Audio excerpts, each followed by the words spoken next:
આકાશવાણી સમાચાર પ્રવેશ અડિયેચા વાંચે છે. મુખ્ય સમાચાર. પહેલગામ આતંકવાદી હુમલામાં 26ના મોત. કેન્દ્રીય ગૃહમંત્રી અમિત શાહે ઘટના સ્થળની મુલાકાત લીધી.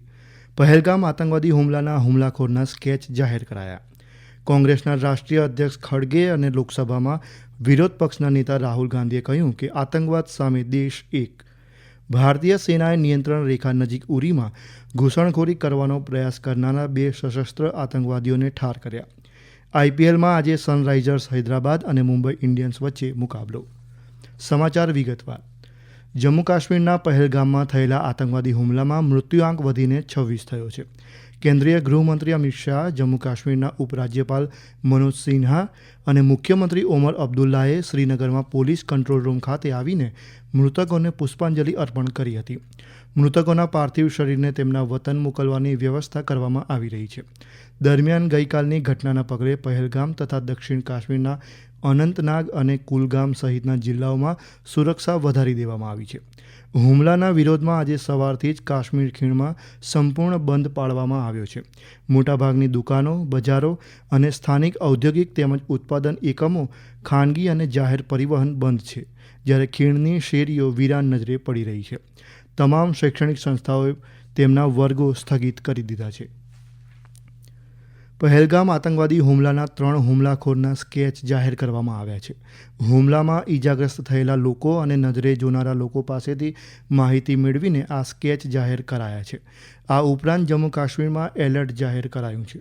પહેલગામના ઘટના સ્થળની મુલાકાત બાદ કેન્દ્રીય ગૃહમંત્રી અમિત શાહે સોશિયલ મીડિયા સંદેશમાં જણાવ્યું હતું કે આતંકવાદીઓને બક્ષવામાં નહીં આવે અને કડકમાં કડક કાર્યવાહી કરવામાં આવશે. તેમણે ઉમેર્યું હતું કે ભારત ક્યારેય આતંકવાદ સામે ઝૂકશે નહીં. કોંગ્રેસના રાષ્ટ્રીય અધ્યક્ષ મલ્લિકાર્જુન ખડગે અને કોંગ્રેસના વરિષ્ઠ નેતા રાહુલ ગાંધીએ પહેલગામ આતંકવાદી હુમલા અંગે કેન્દ્રીય ગૃહમંત્રી અમિત શાહ સાથે વાતચીત કરી હતી અને આતંકવાદ સામેની લડાઈમાં સરકારને સંપૂર્ણ સમર્થન આપ્યું છે. એક સોશિયલ મીડિયા સંદેશમાં શ્રી ખડગેએ કહ્યું કે આ જઘન્ય આતંકવાદી હુમલાના ગુનેગારોને સજા કર્યા વિના ન છોડવા જોઈએ. શ્રી ગાંધીએ કહ્યું કે પીડિતોના પરિવારોને ન્યાય મળવો જોઈએ. શ્રી ગાંધીએ પહેલગામમાં થયેલા આતંકવાદી હુમલા અંગે વિગતો મેળવવા માટે જમ્મુ અને કાશ્મીરના મુખ્યમંત્રી ઓમર અબ્દુલ્લા સાથે પણ વાત કરી હતી. પ્રસ્તુત છે અમારા संवाददाताનો एक अहवाल. राष्ट्रपति ने कहा कि यह हमला अमानवीय कृत्य है. उन्होंने मृतकों के परिवारों के प्रति संवेदना और घायलों के शीघ्र स्वस्थ होने की कामना की. उपराष्ट्रपति ने कहा कि हिंसा के ऐसे कृत्य कड़ी निंदा के पात्र हैं. प्रधानमंत्री नरेंद्र मोदी ने कहा कि इस जघन्य कृत्य में शामिल आरोपियों को बख्शा नहीं जाएगा. जम्मू कश्मीर के उपराज्यपाल मनोज सिन्हा और मुख्यमंत्री उमर अब्दुल्ला तथा कई राजनीतिक दलों के नेताओं ने भी इस हमले की कड़ी निंदा की है. समाचार कक्ष से आनंद पाठक. જમ્મુ અને કાશ્મીરમાં થયેલા આતંકવાદી હુમલાને ધ્યાનમાં રાખીને કેન્દ્રીય નાણામંત્રી નિર્મલા સીતારમણે અમેરિકા અને પેરુની તેમની સત્તાવાર મુલાકાત પૂર્ણ કરી છે. એક સોશિયલ મીડિયા સંદેશમાં નાણાં મંત્રાલયે કહ્યું કે તેઓ આ મુશ્કેલ અને દુઃખદ સમયમાં લોકો સાથે રહેવા માટે શક્ય તેટલી વહેલી તકે ઉપલબ્ધ ફ્લાઇટ દ્વારા ભારત પરત ફરી રહ્યા છે.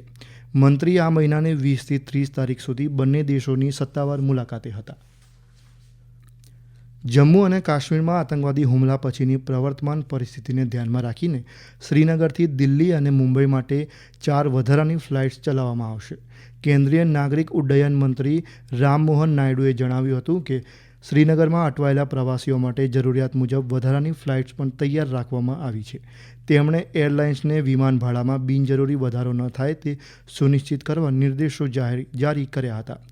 દરમિયાન એર ઇન્ડિયા અને ઇન્ડિગો સહિતની એરલાઇન્સ આજે શ્રીનગરથી વિશેષ ફ્લાઇટ્સનું સંચાલન કરી રહી છે. એક સોશિયલ મીડિયા સંદેશમાં એર ઇન્ડિયા અને ઇન્ડિગોએ જણાવ્યું છે કે તેઓ આજે શ્રીનગરથી દિલ્હી અને મુંબઈ માટે 2 વધારાની ફ્લાઇટ્સનું સંચાલન કરી રહ્યા છે. એરલાઇન્સ આ ક્ષેત્રોમાં કન્ફર્મ બુકિંગ ધરાવતા મુસાફરોને કોમ્પ્લિમેન્ટરી રીશેડ્યુલિંગ અને ફ્લાઇટ રદ કરવા પર રિફંડ આપી રહી છે. આ સમાચાર આપ આકાશવાણી પરથી સાંભળી રહ્યા છો. આ સમાચાર આપ અમારી YouTube channel AIR news Gujarat પર પણ સાંભળી શકશો. વધુ સમાચાર માટે અમારી વેબસાઇટ news.air.gov.in/gujarati અને અમારા એક્સ હેન્ડલ AIR_news_ABAD ને ફોલો કરશો. પહેલગામમાં થયેલા આતંકવાદી હુમલાની વિશ્વભરના નેતાઓએ ટીકા કરી છે. અમેરિકાના રાષ્ટ્રપ્રમુખ ડોનાલ્ડ ટ્રમ્પે પ્રધાનમંત્રી નરેન્દ્ર મોદીને ફોન કરીને નિર્દોષ લોકોના મોત પર ઊંડી સંવેદના વ્યક્ત કરી હતી અને હુમલાનો ભોગ બનેલાઓને ન્યાય અપાવવા અમેરિકાના સમર્થનની ખાતરી આપી હતી. ઇઝરાયેલી પ્રધાનમંત્રી બેન્જામિન નેતન્યાહુએ જમ્મુ અને કાશ્મીરમાં થયેલા આતંકવાદી હુમલા પર શોક વ્યક્ત કર્યો હતો. તેમણે આતંકવાદ સામેની લડાઈમાં ભારતને ઇઝરાયેલનો ટેકો હોવાનું જણાવ્યું હતું. ઇટાલીના પ્રધાનમંત્રી જ્યોર્જિયા મેલોનીએ પણ આતંકવાદી હુમલાની ટીકા કરી છે. સંયુક્ત રાષ્ટ્રના મહાસચિવ એન્ટોનિયો ગુટેરેસે પણ આતંકવાદી હુમલાની કડક ટીકા કરતા શોકગ્રસ્ત પરિવારો પ્રત્યે હૃદયપૂર્વક સંવેદના વ્યક્ત કરી છે. શ્રીલંકાના રાષ્ટ્રપ્રમુખ અનુરા કુમારા દિસાનાયકે અને નેપાળના પ્રધાનમંત્રી કેપી શર્મા ઓલીએ પણ આ હુમલાની ટીકા કરી છે.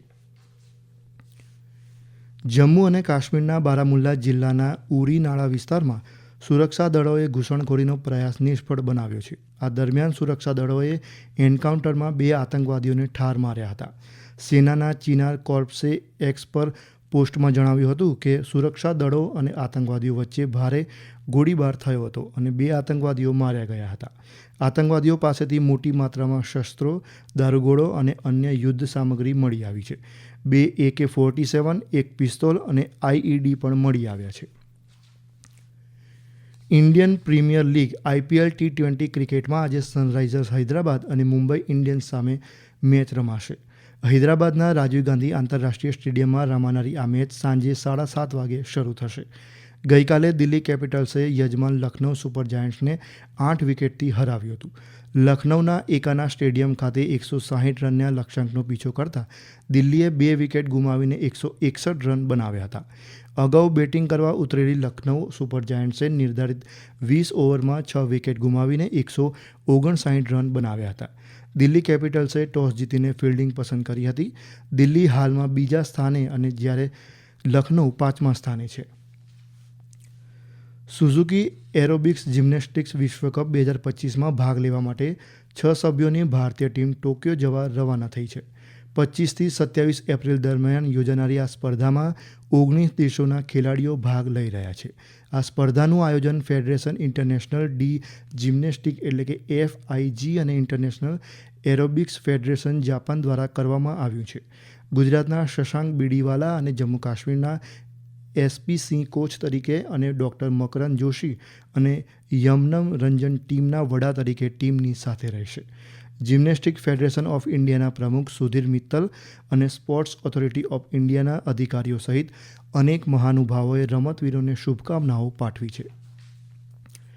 ભારતીય વાયુસેનાની સૂર્યકિરણ ટીમ આજે બિહારના પટનામાં ગંગા નદીના કિનારે એરોબેટિક એર શોના બીજા અને અંતિમ દિવસે શાનદાર પ્રદર્શન કરશે.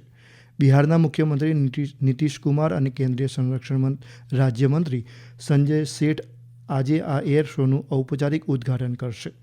અમારા સંવાદદાતાના અહેવાલ મુજબ એર શો દરમિયાન 9 ટ્રેનર જેટ વિમાનો તથા પેરાગ્લાઇડિંગ ટીમ અદ્ભુત હવાઈ કરતબો રજૂ કરશે. આ કાર્યક્રમ બિહારના ભોજપુરમાં 1857ની ક્રાંતિના મહાન સ્વાતંત્ર્ય સેનાની બાબુ કુંવર સિંહને તેમના શૌર્ય દિવસ વિજયોત્સવ નિમિત્તે શ્રદ્ધાંજલિ આપવા માટે આયોજિત કરાયો છે. જમ્મુ કાશ્મીરના રામબન જિલ્લામાં રાહત કામગીરી યુદ્ધના ધોરણે ચાલી રહી છે. આ વિસ્તારમાં 1486 વીજળી ટ્રાન્સફોર્મર પુનઃસ્થાપિત કરવામાં આવ્યા છે. કેન્દ્રીય રાજ્યમંત્રી ડૉક્ટર જીતેન્દ્ર સિંઘે ગઈકાલે જણાવ્યું હતું કે તમામ પાવર ટ્રાન્સફોર્મરમાં વીજ પુરવઠો પુનઃ શરૂ કરવામાં આવી રહ્યો છે. તેમણે જણાવ્યું હતું કે આવતીકાલ સુધીમાં રાષ્ટ્રીય ધોરીમાર્ગ આંશિક રીતે પુનઃ શરૂ થવાની શક્યતા છે. 98 પાણી પુરવઠા યોજનાઓમાંથી 89 યોજનાઓ અમલમાં મૂકવામાં આવી છે. વહીવટીતંત્રની પ્રશંસા કરતા ડૉક્ટર સિંહે કહ્યું કે અત્યંત પ્રતિકૂળ પરિસ્થિતિઓ હોવા છતાં રાહત કામગીરી સારી રીતે ચાલી રહી છે. અંતમાં મુખ્ય સમાચાર ફરી એકવાર. પહેલગામ આતંકવાદી હુમલામાં 26 લોકોના મોત. કેન્દ્રીય ગૃહમંત્રી અમિત શાહે ઘટના સ્થળની મુલાકાત લીધી. પહેલગામ આતંકવાદી હુમલાના હુમલાખોરના સ્કેચ જાહેર કરાયા. કોંગ્રેસના રાષ્ટ્રીય અધ્યક્ષ ખડગે અને લોકસભામાં વિરોધ પક્ષના નેતા રાહુલ ગાંધીએ કહ્યું કે આતંકવાદ સામે દેશ એક. ભારતીય સેનાએ નિયંત્રણ રેખા નજીક ઉરીમાં ઘૂસણખોરી કરવાનો પ્રયાસ કરનારા 2 સશસ્ત્ર આતંકવાદીઓને ઠાર કર્યા. IPLમાં આજે સનરાઇઝર્સ હૈદરાબાદ અને મુંબઈ ઇન્ડિયન્સ વચ્ચે મુકાબલો. આકાશવાણી પરથી સમાચાર પૂરા થયા. હવે પછી આપ બપોરે 2:30 પ્રાદેશિક સમાચાર સાંભળી શકશો.